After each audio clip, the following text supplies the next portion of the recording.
Hi friends, welcome to my channel. இன்னைக்கு cooking வீடியோவில் நம்ம இந்த சேப்பங்கிழங்கு ரோஸ்ட் தான் பார்க்க போகிறோம். இது சேப்பங்கிழங்கு ரோஸ்ட்னு சொல்லலாம், வறுவலுன்னு சொல்லலாம். இந்த சேப்பங்கிழங்கு எடுத்திருக்கேன் நான். இது நல்லா கழுவி ஒரு விசில் வச்சுக்கலாம். இதை ஒரே ஒரு விசில் மட்டும் வச்சு எடுத்துப்போம். ஒரு விசில் ஆயிடுச்சு. இதை இப்போ கொஞ்சம் ஆறினதுக்கப்புறம் தோல் எடுத்து ரொம்ப தின் ஸ்லைஸாக இல்லாமல் ஒரு திக்கான ஒரு கொஞ்சம் மோட்டாவாக ஸ்லைஸ் பண்ணிக்கலாம். தோல் உரித்து இப்படி இந்த மாதிரி ஒரு ஸ்லைஸ் இப்படி பண்ணி வச்சுருக்கேன். உங்களுக்கு வேணால் நீங்கள் ரவுண்ட் ஷேப்பில் கூட கட் பண்ணிக்கலாம்.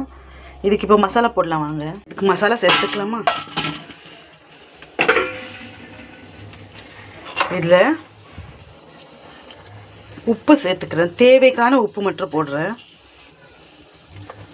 கொஞ்சம் மஞ்சத்தூள், கொஞ்சம் நான் கொஞ்சம் காரமாக தான் செய்ய போகிறேன். நான் அதனால் மிளகாத்தூள் கொஞ்சம் ஜாஸ்தியாக போட்டிருக்கேன். அப்புறம் இது கூட கொஞ்சம் சீரகத்தூள் போடுறேன்.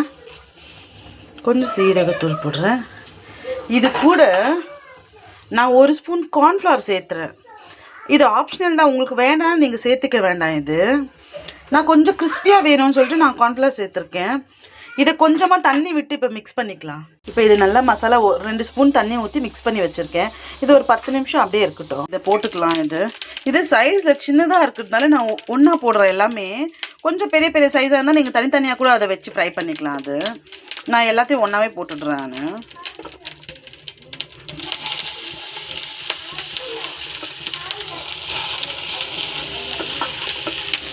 கொஞ்சம் தான் இருக்குது.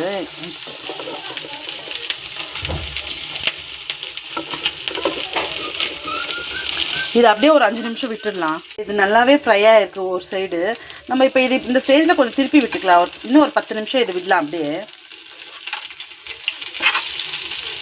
இது ஃபுல்லாகவே 2 பக்கமும் கிறிஸ்ப் ஆகிடும். நான் எடுத்துகிட்டு காட்டுறேன்.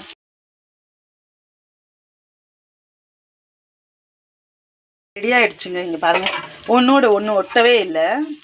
நீங்கள் கார்ன்ஃப்ளவர் போடாமல் செஞ்சாலும் இந்த மாதிரி வரும். அது இன்னும் கொஞ்சம் ஸ்லோ ஃப்ளேமில் வச்சு கொஞ்சம் டைம் எடுக்கும். அவ்வளோதான்.